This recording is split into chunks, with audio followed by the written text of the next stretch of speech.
Bismillahirrahmanirrahim. Assalamualaikum warahmatullahi wabarakatuh. Perkenalkan, nama saya Yuwana Ferawati. Saya adalah mahasiswa PPG Prajabatan Gelombang 2 Universitas Negeri Yogyakarta. Di sini saya akan mempresentasikan tentang praktik pembelajaran terbimbing di SD Muhammadiyah Tegalrejo. Pada praktik pembelajaran ini, saya memilih di kelas 4 SD Muhammadiyah Tegalrejo dengan strategi pembelajaran yaitu berbasis PBL atau Problem Based Learning dengan metode ceramah, diskusi, demonstrasi, dengan mata pelajaran matematika dan materinya adalah satuan untuk luas.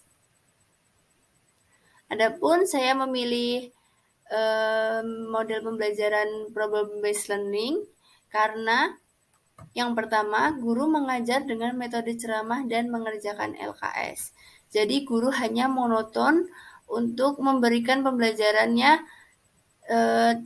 dalam bentuk ceramah saja. Yang kedua, jarang melakukan diskusi dan berkelompok. Jadi guru hanya memberikan tugas secara individual tanpa memberikan tugas secara berkelompok ataupun berpasangan. Yang ketiga, peserta didik belum diberi kesempatan untuk menyelesaikan masalahnya sendiri. Jadi, problem solving-nya itu hanya dari guru. Setelah itu, peserta didik bosan dengan pembelajaran yang monoton atau hanya yang itu-itu aja. Adapun model pembelajaran atau RPP-nya saya buat dengan kompetensi awal.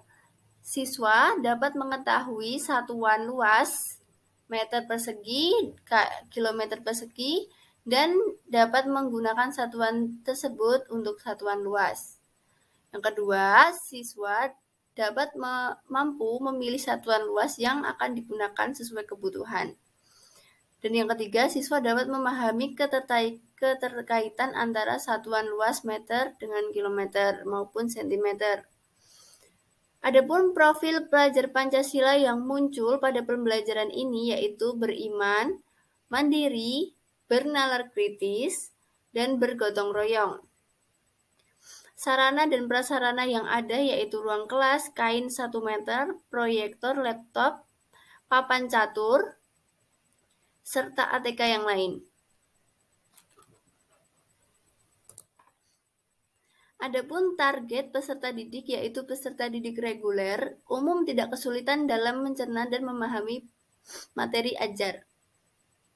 Dan peserta didik dengan pencapaian berpikir tinggi atau HOTS dan memiliki keterampilan memimpin. Adapun jumlah peserta didiknya yaitu minimal 16 dan maksimal 22 orang. Metode pendekatan pembelajaran yang saya pilih yaitu model pembelajaran PBL atau Problem Based Learning dengan metode pembelajaran ceramah, diskusi, demonstrasi, dengan mode pembelajaran luring, offline atau tatap muka, serta pendekatan saintifik dengan TIPEC. Di sini ada tujuan pembelajaran yang ingin dicapai yaitu memahami arti satuan dan ukuran luas, serta mampu menghitung pembelajaran tentang satuan luas, sentimeter persegi, meter persegi, serta kilometer persegi. Mempertimbangkan cara mencari luas persegi dan persegi panjang, dapat menggunakan hitungan dan memahami hitungan yang menjelaskan hubungan kuantitas.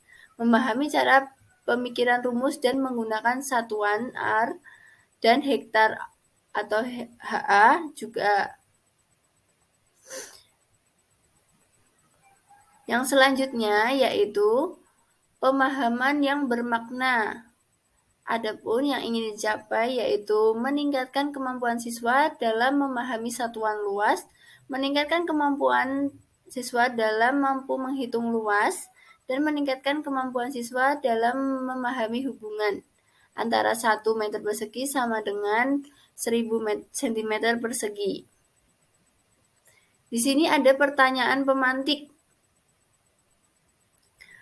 Bagaimana cara menghitung satuan dalam satuan meter persegi? Bagaimana mencari luas persegi dan persegi panjang? Nah, adapun persiapan yang guru harus lakukan yaitu pengkondisian kelas dan peserta didik mempersiapkan diri untuk belajar. Adapun kegiatannya yaitu dibagi menjadi 3, ada kegiatan pendahuluan, kegiatan inti, dan kegiatan penutup. Adapun kegiatan pendahuluannya yaitu guru memberi salam, lalu berdoa, menyanyikan lagu nasional, serta apersepsi.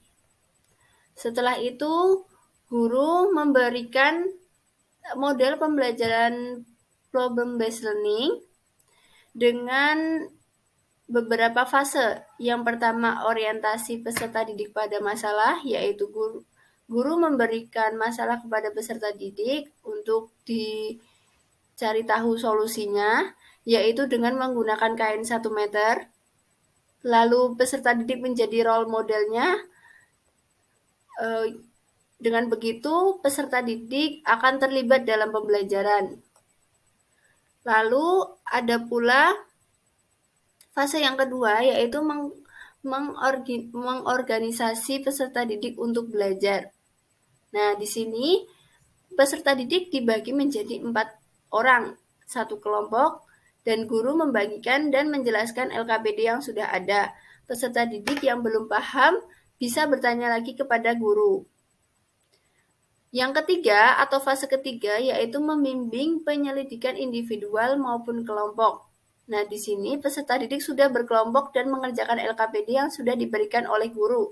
Peserta didik melakukan diskusi dengan teman sekelompok dan peserta didik menanyakan soal jika masih kebingungan kepada guru maupun teman sejawat. Yang selanjutnya ada fase keempat yaitu mengembangkan dan menyajikan hasil. Di sini kelompok yang sudah selesai boleh mempresentasikan hasil pekerjaannya dan kelompok yang lain boleh memperhatikan. Dan fase yang terakhir yaitu menganalisis dan mengevaluasi proses pemecahan masalah. Peserta didik menjawab pertanyaan pemantik dari guru.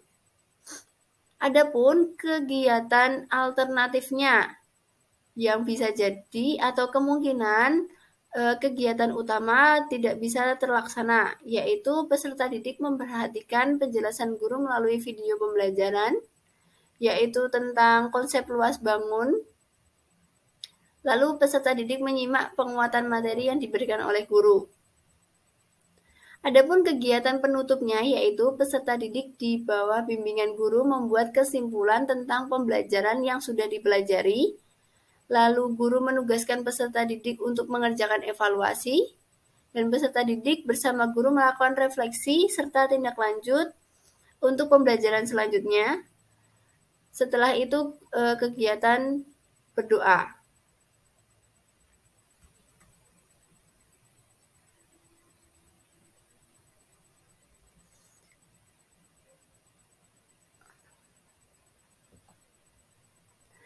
Adapun asesmennya, yaitu ada jenis diagnostik sebelum pembelajaran secara lisan, jawaban singkat.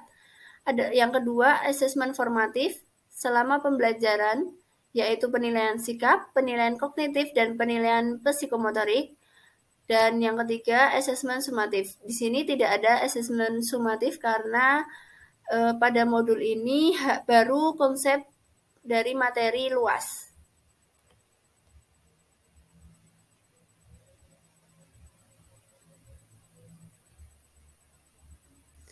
Adapun refleksi pada peserta didik secara lisan yaitu bagaimana bagian mana dari materi ini yang sulit, lalu apa yang kalian lakukan untuk dapat memahami materi tersebut, apakah kalian memiliki cara tersendiri untuk menyelesaikan materi soal tersebut. Adapun refleksi guru yaitu apakah 100% peserta didik mencapai tujuan pembelajaran, jika tidak berapa persen, dan jika iya berapa persen. Yang kedua, apa kesulitan yang dialami peserta didik sehingga tidak mencapai tujuan pembelajaran? Apa yang akan Anda lakukan untuk membantu peserta didik? Nah, setelah itu ada kegiatan remedial dan kegiatan pengayaan.